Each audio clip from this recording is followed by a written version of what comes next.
고대로부터 인간은 살아가는 삶의 패러다임이 그렇게 복잡하지 않았습니다. 아주 고대로부터.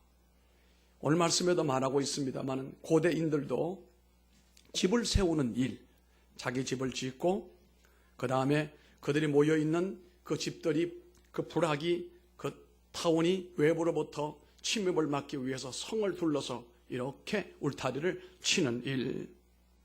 그리고 난 다음 그 안에서 어떻게 하든지 살아가기 위하여 아침 일찍이 일어나서 일을 시작을 하고, 그리고 저녁에는 늦게 누우며 하루를 마무리하는 이런 삶으로, 이런 패러다임으로 살아왔는데, 이것이 현대 오늘날 우리에게도 크게 다른 바가 없습니다. 제가 미국에서 놀란 것은 우리는 출근을 아침에 했다가 저녁에 퇴근하고 이런 줄만 알았는데, 그 당시 80년대 가보니까 미국은 이미 2차례 출근을 하더라고요. 아침에 출근을 하고, 그리고 오후 3시, 4시쯤 되면 퇴근을 하고 다시 또 입으로 출근을 또 해요. 고속도로가 미어질 정도로. 아마 이미 사회가 복잡하고 하니까 낮에 일찍이 일이 진행이 되고 또 오후 저녁에 또 일이 되는 이런 두 번에 걸쳐서 일을 하는 사람들로 이해를 했습니다. 그래서 인간이 그저 살아간다고 하는 그 내용이 누구나 일생 동안 결국은 자기 집을 세우는 것입니다. 그리고 성을 지키는 것이고 나라를 지키는 것이고 일찍이 일어나서 일하고 늦게까지 수고하는 과정을 통해서 개인과 가정이 발전하고 또 오늘 하나님께서 그들에게 복을 주시는 이런 삶으로 살아왔던 겁니다. 그런데 이 모든 수고로움이 어떤 사람들에게는 그렇게 살아왔고 수고로움을 아침부터 저녁까지 했음에도 불구하고 헛되도다. 그 모든 일들이 허사로다. 이렇게 아마 결론이 된다고 한다면 이건 참으로 얼마나 불행한 일인지 알 수가 없지만, 반면에 똑같은 일을 하면서도 평안히 잠을 자고 가정이 날마다 평화롭고 은혜가 되고 집안이 번성해지고 감람나무처럼 번성해진다고 한다면, 또 자녀들은 하나님의 상급처럼 자랑스럽고 존귀하게 되는 이런 사람이나 가정이 있다면, 이 가정은 참 복이 있다, 이렇게 말할 겁니다. 과연 그 잘되고 못됨의 명암을 결정짓는 것이 무엇인지를 우리가 오늘 이 본문의 성경 시인을 통해서 우리에게 교훈하는 것을 함께 우리가 읽었습니다. 그것은 바로 한 사람이 하나님의 은혜와 능력과 우리 하나님께서 위로부터 주시는 그 은총과 주권의 섭리를 바로 인정을 하는 사람. 그런가 하면은 그 모든 것을 무시하고 인간의 힘과 인간의 노력으로만 그 뜻을 이루려고 하는 것의 차이점이라 이 말입니다. 하나님의 주권과 섭리를 믿지 않는 사람들은 모든 것이 사람 학이 달려있다. 사람 손에 달려있다. 잘되고 못되는 것도 내 학이 나랍니다. 그렇게 말합니다. 그의 생각과 일터에는 단지 열심히 일하면 된다. 노력하면 된다. 이런 잘 듣고 아멘을 해요. 아멘 하면 안 돼. 이런 좌우명만 있을 뿐이지 하나님의 은혜가 있어야 된다. 하나님의 축복이 있어야 된다. 위로부터 돕는, 내가 손으로 수고하고 애를 쓰지만 하나님 위해서 도우셔야 된다라고 하는 이런 말이나 이런 글귀는 도무지 찾아볼 수가 없습니다. 이러한 사람은 그의 모든 활동이 텅 빈 수레에 막 바퀴가 요라는 소리를 내며 굴러가는 것뿐 달리 차이가 없습니다. 비록 그가 정당한 태도를 가지고 윤리적인 타당성을 가지고 사명감을 가지고 탁월한 경영 능력이나 리더십을 가지고 열심히 일을 하는 성공적인 자질을 가지고 일한다 할지라도 하나님의 은혜와 하나님의 도우심과 하나님의 축복을 인정하지 않는다면 성공적인 삶을 보장받기는 불가능하다는 겁니다. 모든 윤리적 실천도 인간의 수고며 그러한 수고로도 자신의 성취가 이루어지는 것은 아닙니다. 즉 선악을 불문하고 인간의 노력으로는 인간의 바퀴가 제대로 굴러가지 않습니다. 가정이 복될 수가 없다 이 말입니다. 혹시 그 사람에게 인간의 모든 추구가 성취된다고 한들 그건 역시 하나님이 함께하지 않아 하신다면 인간이 만들어 놓은 업적도 무의미한 것밖에 없는 것입니다. 그래서 어느 날 정신을 차리고 돌아보니 내가 이루어 놓은 것이 뭐냐? 나는 도무지 무엇을 위해 일생을 골생을 했느냐? 내 존재가 무엇인가라고 하는 허무주의에 빠지는 사람들이 많이 있습니다. 단지 그것은 어찌 보면 일개미가 부지런히 일합니다. 쉴 사이 없이.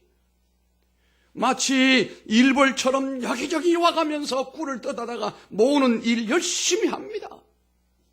이것밖에 더 이상은 인간의 존귀한 모습은 찾을 길이 없다는 사실입니다. 오늘 성경은 복된 가정의 진정한 조건을 가르쳐주고 있습니다.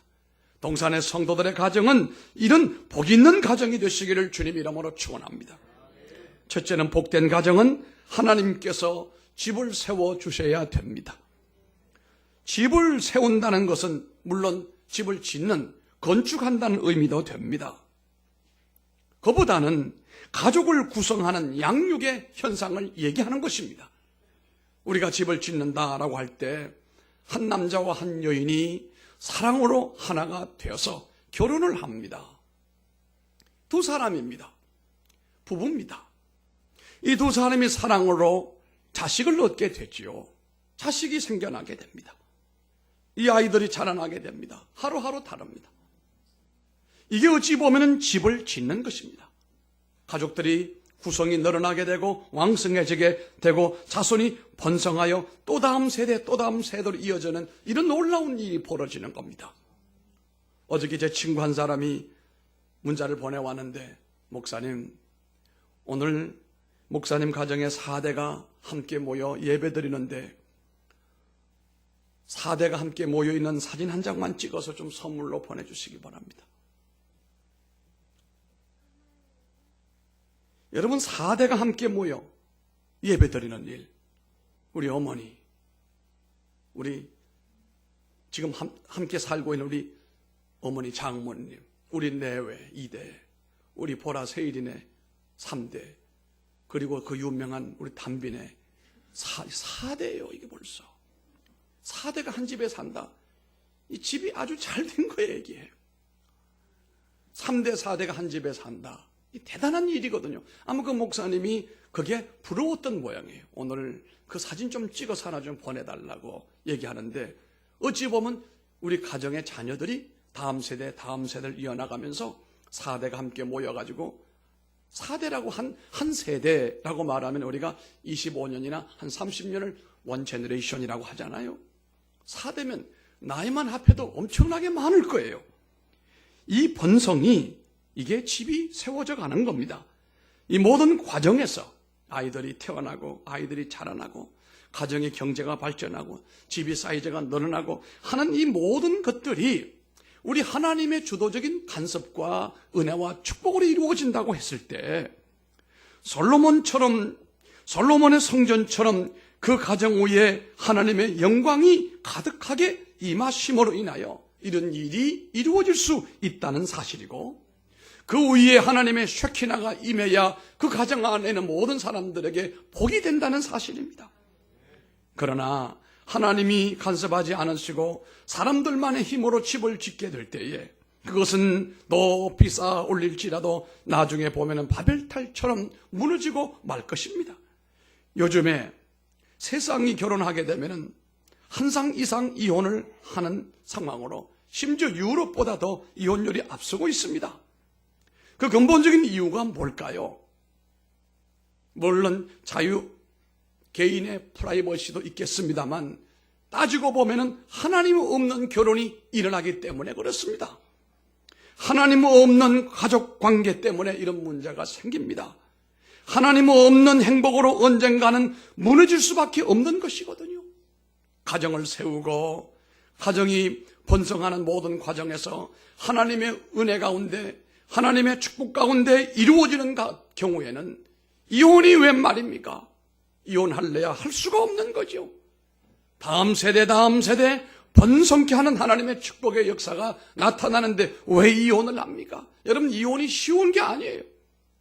이혼 이후에 몰아닥치는 후폭풍이 너무너무 심한 거예요. 제가 제 블로그에 1600개 정도 글을 많이 써 올립니다. 이혼은 물론 두 번째 기회인 것은 사실입니다. 그런데 그 두 번째 결혼 관계를 아름답게 이루어 나가기는 첫 번째 만남의 그 결혼보다가 에너지 소비가 무려 3배가 많아지게 됩니다. 재혼이 성공할 확률이 그 별로 보장할 수가 없습니다.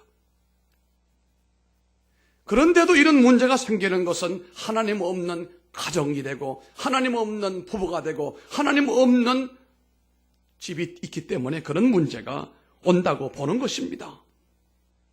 우리 시대의 결혼 제도를 보면 정말 한 결혼은, 한 집은, 한 부부는 누가 세울 수 있느냐? 한 부부를 통해서 한 가정을 세우는데 누가 이 가정을 세울 수 있는 허가권을 가지고 있느냐? 정자와 난자가 합해가지고 무조건 세우면 되느냐? 그거 아닙니다. 이 땅에 한 커플을 세우시고 한 가정을 세우는 허가권은 하나님만이 가지고 있는 겁니다. 그러므로 결혼은 하나님의 집에서 해야 되고 하나님의 종, 하나님이 위임 주신 하나님의 종이 주례하는 것이 제일 좋습니다. 하나님의 이름으로 목사가 주의 권위를 가지고 두 사람에게 축복을 빌어주고 이 땅 위에서 하나님의 영광을 위해 잘 살라고 복을 빌어주는 것이 얼마나 귀한지 알 수가 없습니다. 여러분의 자녀들은 무슨 교장 선생님이나 국회의원들을 불러다가 하지 마세요. 무슨 의미가 있습니까? 여러 사람 많이 부를 필요도 없어요. 정말 와서 이 부부를 마음껏 축복해 줄 수 있는 사람들, 그리고 주의 종이, 하나님의 위탁받은 주의 종이 마음껏 복을 빌어줄 수 있는 주례자가 필요한 거예요. 그랬더니 요즘에 우리 주변에 우리 친구들까지는 괜찮은데 다음 우리 후배 목사들 가운데 보면은 딸을 시집을 보내고 아들을 장가 보는데 아버지가 주례를 서는 거예요. 그 내가 물어봤습니다. 아니 목사님, 왜 남 목사를 안 시키고 왜 당신이 다 하는 거야? 그랬더니 아버지만큼 절절히 복을 빌어줄 마음을 가지고 있는 사람이 누가 있겠느냐? 그 말 들어보니 수긍이 가는 거예요. 또 그는 안 보기는 좀 그렇잖아요. 주례자는 참 두 사람에게 하나님의 사랑과 은혜와 복을 듬뿍 부어줄 수 있는 사람이 주례를 서야 됩니다. 신적인 하나님 위로부터 오시는 하나님의 권위와 권세와 힘에 의해서 세워져 있는 가정, 그리고 끊임없이 하나님이 은혜 주시는 오늘 찬송에 나오잖아. 사철의 봄바람이 불어 있는다 이 말이. 보통 봄바람은 봄에만 불고, 여름엔 여름바람 불고, 가을은 가을바람 불고, 겨울은 겨울바람 불고, 그게 아니라 봄바람이 사철에 이어서 불어온다 이 말이에요. 이 집에는 가사가 그렇습니다. 그런 은혜가 임하는 가정이라면 누가 흔든들 무슨 지진이 일어나든 누가 둘을 나눌 수가 있으며 그 가정을 해산시킬 수가 있습니까? 전에 어떤 우리 교회 집사님 한 분이 등록을 했는데 그때는 집사도 아니었어요. 아마 얘기를 하면 누군지 알 겁니다. 등록을 하면서 상담을 하러 왔는데 얼마나 우는지 민망해가지고 그 크리넥스 한 통을 다 눈물 닦느라고 다 줬어. 정말 다 닦아서 얼마나 우는지. 아버지 어머니 결혼을 했는데 엄마가 일찍 세상을 떠나고 중학교 때 집을 나올 수밖에 없는 아버지는 매일 술독에 빠지고 돌아보지 않고 살 수가 없어서 집을 나왔는데 부모님의 그 그늘 밑에서 있을 때가 좋지 거칠은 광야로 나왔는데 누가 돌봐줍니까? 험한 인생을 살았어요. 그 자매가. 그런데 한 남자를 만났어요. 그 결혼 주례 제가 했습니다마는 그 남자를, 착한 남자를 만났어요. 둘이 만나서 지난 과거는 우리가 어떻게 살았던 상관하지 말고 지금 우리 두 사람이 사랑하니까 목사님 우리 살겠습니다. 이제 믿음으로 살겠습니다. 믿음으로 삶은 살 것만 같습니다. 주례를 했습니다. 우리와 함께 오랫동안 있다가 저 전주로 이사를 갔고 지금 광주에 내려가는데 지난번에 가서 연락을 했더니 얼마나 반가워하는, 또 울어요. 목사님, 내가 예수님 안 만났더라면 내 인생 어떻게 됐을까요? 동산교회 어르신들 너무 감사하고 고맙고 언제 한번 뵈러 올라가겠습니다. 학원을 경영하는 학원이 잘 돼가지고 학원이 3개나 돼요. 벤츠를 타고 나타났다라니까. 뭘 타고 나타나서 연성아? 네, 벤츠를 타고 나타났다. 나 그거 탔어요. 타고 그 영광대교회까지 가는데 나를 태워주더라. 벤츠가 좋은 것이 아니고 인생이 늪에 빠져서 어찌할 수 없을 때 주님의 은혜로 도움받고 건진받고 회복이 되어 자기 생을 살아가는 모습을 보니까 너무 박수를 치고 싶은 거예요. 그런데 이분이 문제를 일으켰어요. 전화가 왔어요. 며칠 전에. 목사님 선물을 하나 보내려고 하는데, 나 그래서 뭔 선물을 주시려고 그러냐고 했더니 생선을 한 마리 보내겠다는 거예요. 뭔 생선이요? 민어를 한 마리 5.5kg짜리 하나를 보낸다. 아니 나는 생선 오면은 나는 만지지도 못하고 처리도 못하고 관리도 안 되고 그저 뭐 있으면 먹을 정도지. 난 그런데도 그 소리를 못 하잖아요. 고맙다고 그래서 또 고속버스 대호차가는 데까지 가서 그놈을 찾아가지고 와가지고 걱정이 태산처럼 5.5kg 민어 한 마리면 이만하지 않습니까? 나는 그거 어떻게 처리할 능력도 없고 방법도 모르고 입이 살아서 먹는 것만 먹지. 그래서 집사람이 이거 어디 손질하는 데 가서 손질하자고 가서 부탁을 해서 갔더니 얼마나 큰지. 어머나, 여러분 이런 추석 때 선물 줄 때 그런 큰 생선 주지 마세요. 먹을 수 있는 걸 그냥 주시는 게 좋지. 그놈을 잡아가지고 아주 나는 패대기를 치는 것 같더라고. 양반이 얼마나 큰지. 예? 그러나 고맙고 감사하잖아요. 한 가정이 하나님의 은혜로 회복이 되고 아들 둘 낳고 하나님의 기업 학원 3개 잘 운영하고 교회 나가 봉사를 잘한대요. 봉사 잘하고 언젠가 서울에 와서 자기가 좀 봉사 빨리 좀 일 마치면 동산교회 와서 인생을 좀 헌신하고 살았으면 이런 마음을 얘기하더라고요. 어쨌든 이것이 하나님께서 도우신 가정이고 하나님이 세우신 집 아닙니까? 여러분의 집은 하나님이 세우셨고 하나님이 도우시고 하나님이 복을 주시는 그런 가정이 되어야 여러분의 가정은 하나님의 축복으로 이어지게 될 줄로 믿습니다. 하나님이 우리의 집을 세워주셨으면 그 집의 주인은 하나님이 되어야 됩니다. 그러므로 하나님을 가장으로 모시고 그 가정께 일절 순종하며 함께 살아야 됩니다. 시편 100편 3절에 말씀합니다. 여호와가 우리 하나님이신 줄 너희는 알지어다. 그는 우리를 지으신 이요 우리는 그의 것이니 그의 백성이요 그의 기르시는 양이로다 하였습니다. 하나님께서 우리의 집을 계속해서 지어나가시도록 기도하시길 바랍니다. 더 번성케 되기를 바랍니다.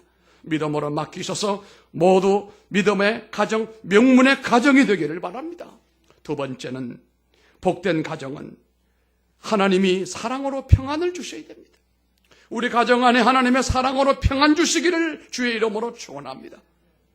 여러분, 잠은 평안을 상징하는 말입니다. 내 마음이 괴롭고 불안한데 잠이 옵니까? 안 옵니다. 평안해야 잠이 오는 것입니다. 그 평안은 세상에서 온 것이 아니고 하나님께로부터 오기 때문에 내가 겪는 염려와 근심이나 번민이나 좌절감이나 열등감이나 분노나 충동을 이길 수 있게 만들어주시는 하나님의 은혜입니다. 하나님을 신뢰하여 모든 것을 맡긴 자에게는 그분이 나의 부족함을 채워주시는 것입니다. 심지어 내가 믿고 하나님 앞에 잠잘 때 하나님께서 나를 잠을 재워주시고 나를 어루만지시며 천사를 보내어 내 마음을 회복시켜 주시는 것입니다. 하나님께서 그 가정에 사랑으로 평안을 주신다는 참된 의미는 첫째로 육체적인 평안을 주십니다. 육신이 고통 중에 매여 있고 신음하면 잠잘 수가 없잖아요. 욥은 욥기 7장 3절로 4절에 내가 여러 달째 고통을 받으니 고달픈 밤이 내게 걱정되었구나. 내가 누울 때면 말하기를 언제나 일어날까? 언제나 밤이 갈까 하여 새벽까지 이리 뒤척 저리 뒤척 하는구나. 그렇게 말했습니다. 우리가 어떤 때는 하루가 길고 하루가 힘들 때도 있습니다. 저녁에 마음이 어둡고 희망이 꼬리를 감추는 것만 같은 절망이 우리 마음에 우리 가정에 깃들일 때도 있습니다. 그러나 하나님의 자녀들은 하나님이 집을 세우신 그 가정은 그 안에 있는 하나님의 자녀들이 잠자리에 들기 전에 하나님 무거운 마음으로 잠자리에 듭니다.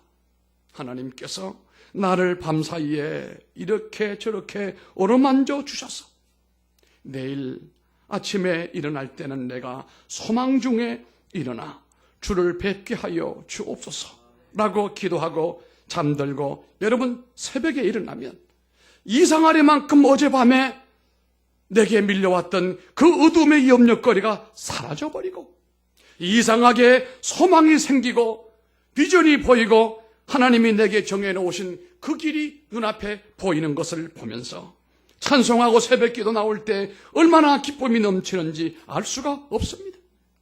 이것은 바로 하나님께서 밤새도록 나를 잠재워 주시고 내 마음을 용기를 불어넣어 주시고 내 눈을 여시고 환상을 주시고 내 심장을 담대하게 만들어 놓으셨기 때문입니다.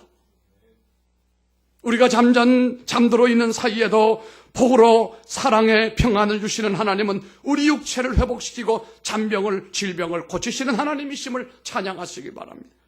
뿐만 아니라 정신적으로도 나를 잠재워 주시고 평안을 주시는 분입니다. 정신적인 평안이 없을 때 불안이 깃들기 시작하는데 이 불안은 정신적인 고통이 바로 출발점입니다. 만사에 불행한 일은 불안에서부터 시작이 됩니다. 그래서 요한복음 14장 1절 말씀 제가 좋아합니다. 너희는 마음에 근심하지 말라. 하나님을 믿으니 또 나를 믿어라. 하나님을 믿는 사람들에게는 불안에 얽매이지 않습니다. 이 불안에 오래 매여 있으면 사람이 약해지게 되고 바로 우울증의 사람이 됩니다. 이 우울증은 우리 안에 오랫동안 머물 때 우리의 정신을 황폐화시켜버립니다. 우리 정신적인 에너지를 균형을 깨뜨려버리고 파괴시켜버립니다. 불안은 한 사람 속에 있는 창조성이 도망가게 만들고 독창성을 도망가게 만들어버리고 생산성을 줄여버리게 됩니다. 다른 사람들과 원만히 관계할 수 있는 능력을 방해해버립니다. 뿐만이 아니라 자신의 방어선을 높이 구축하여 마침내 외로움의 성에 혼자 갇혀버리고 마는 것입니다. 불안은 여기서 멈추지 않습니다. 이 불안은 영적인 생활을 방해합니다. 염려, 근심, 압력이 내 영혼을 짓눌러서 기도할 마음이 없고 성경 볼 마음이 없고 예배당 갈 마음도 없게 만들어버립니다. 옥토로 변하는 것이 아니라 내 마음은 가시밭이나 돌짝밭으로 점점 황폐화되어지는 겁니다. 마침내 하늘문이 닫히고 비통해지고 침묵의 사람이 되어버리고 맙니다. 하나님이 내 정신의 평안을 주셔야 내 육체의 건강이 날로 새로워지고 영적인 건강도 날마다 풍성해지게 될 뿐만 아니라 내 정신세계도 늘 평안해지게 되고 여유있게 되어지게 되고 기쁨이 있게 되어지고 그래서 사람들에게 배려하게 되고 사랑할 수 있게 만들어주는 것입니다. 세 번째는 복된 가정은 하나님께서 그 자녀들을 상급으로 키워주셔야 됩니다. 하나님께서 사랑으로 우리 자녀들을 상급으로 키워주셔야 됩니다. 부모님이 주를 잘 섬기고 주를 위해 헌신 봉사할 때에 그 상급이 자식들을 키워주시는 것으로 나타나야 된다 말씀입니다. 3절에 보십시오. 보라, 자식들은 여호와의 무엇이요? 기업이래요.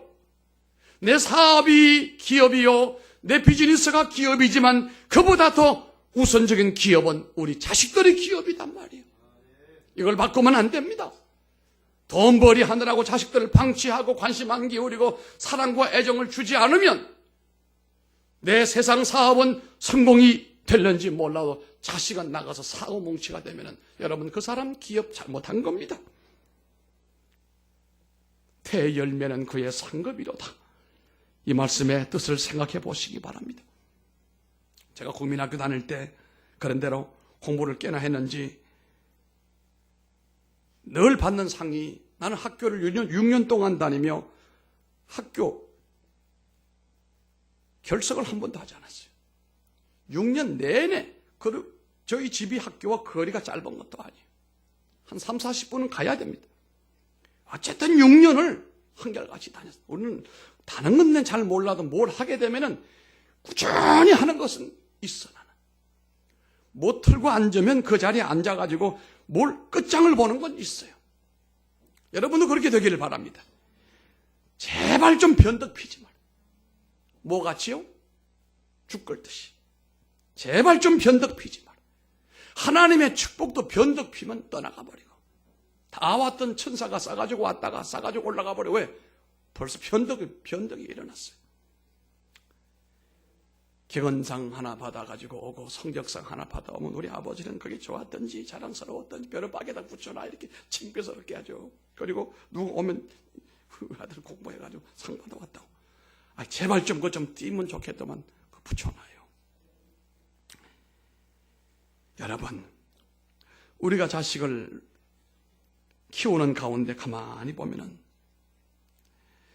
자랑스러워 키우는 자식도 있지만, 참 복된 가정은 자식이 자랑스럽지 않아요. 그런데 속썩이는 자식도 있잖아요. 속썩이기 하나, 애물단지. 하나님께서 그 부모가 하나님 앞에 은혜로운 삶을 살고 축복된 삶을 살면 그 복이 자식들에게 임함으로 인하여 자식이 애물단지가 아니요 하나님의 상급이 되는 자녀가 된다는 겁니다.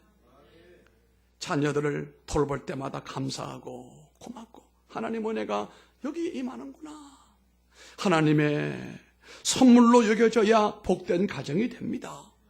자녀를 하나님의 기업이고 상급이라고 하는 말씀은 그 가정에 축복이 맺혀지는 부분이 자녀를 통해서 나타난다는 겁니다. 해마다 우리가 햇과일을 먹습니다마는 과일이 달리는 곳이 어딘지 알아요? 항상 세 가지에 달린다는 거예요. 성도들의 자녀들, 성도들의 축복은 그 자녀들 세 가지에 달린다는 겁니다. 우리는 다른 모든 분야에 성공을 해도 자녀가 축복으로 열매를 맺지 못한다면 결국 실패한 것이요, 복이 없는 것이나 다른 바 없습니다. 다른 분야에 특출한 것이 없다고 해도 자녀들을 볼 때에 자녀들이 새벽이슬 같은 자녀들이요 복받은 자녀라고 한다면 그 성도는 복 있는 성도입니다. 자녀 교육은 부모의 생각과 계획대로 되는 것 아닙니다. 하나님께서 상급으로 키워주실 때 훌륭하게 될 수 있는 줄로 믿으시면 아멘 하기 바랍니다. 그렇다면 자녀들의 성장과 발전에 하나님께서 간섭하시도록 우리는 늘 기도하는 일과 교회 교육으로 양육하는 것을 결코 멈추지 말아야 됩니다. 우리의 자녀들이 위험한 가시밭길을 가는데 부모의 기도는 하나님의 도움을 받는 절대적인 조건이 되는 것입니다. 기도하다가 부모는 나이가 많아 세상을 떠나도 그 기도는 살아있어서 내 자녀들이 살아가는 길에 복이 되게 하는 줄로도 믿으시기를 바랍니다. 중국 남쪽에 한 가난한 교인이 살았습니다. 그의 성은 송씨요, 그의 이름은 계명을 했는데 원체 전도를 잘하고 하나님 앞에 헌신을 잘하니까 이름을 계명을 해가지고 성은 송씨에다가 이름은 전도, 그래서 그 이름이 뭘로요? 송전도라는 분이 살았습니다.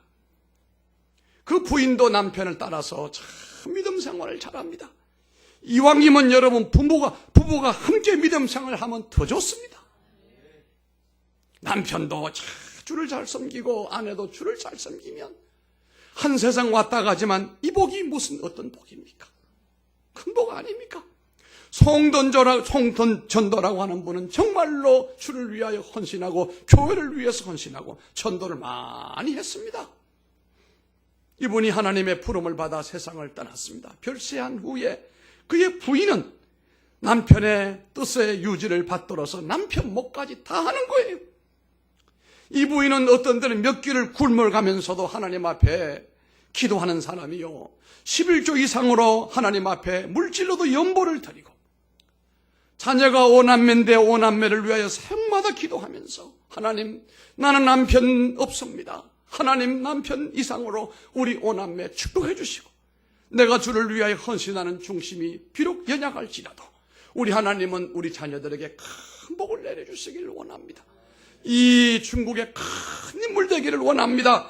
오남매를 앞에 놓고 새벽마다 하나님 앞에 그렇게 기도를 했습니다.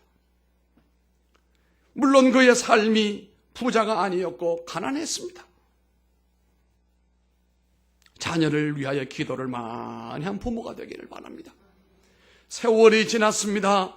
성전도의 아들, 딸들이 다 자라서 나중에 돌아보니까 아들은 중국의 재정총장 송자문이요. 자녀는 장개석의 처가 되었고 3년은 남경정부 수석 공상위의 처가 되었고 장녀는 손문의 아내가 되었단 말이에요.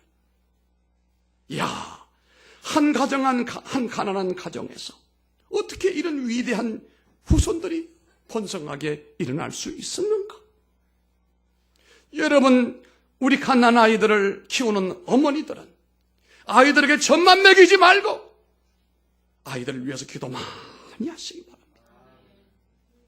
엄마의 심장, 하나님을 향한 뛰는 심장을 이 아이들이 느낄 수 있게끔 가슴에 품고 젖을 먹이시기 바랍니다. 이 아이들을 바라볼 때마다 하나님 앞에 기도하시는 엄마, 아버지가 되기를 바랍니다. 그래서 우리가 하나님 앞에 받은 복은 자식을 통해서 열매로 나타난다. 여러분의 가정이 복되어야 교회가 복됩니다. 성도들의 가정에 하나님이 마음껏 축복하시도록 그분의 주권과 섭리를 믿고 의지하시기를 바랍니다. 이 추석에 조상이 복을 주는 것 아닙니다. 조상이 풍년들게 한 것 아닙니다. 우리 하나님 만군의 여호와께서 복을 내리시는 겁니다. 하나님의 은혜가 없는 가정은 공허한 헛수고일 뿐이지만 여러분 하나님께 헌신하시고 충성하셔서 그 축복의 열매가 여러분 자녀들에게서 열매로 왕성하게 해마다 더 번성하게 뻗어나가는 축복의 복된 가정 되시기를 주님 이름으로 축원합니다. 기도하십시다.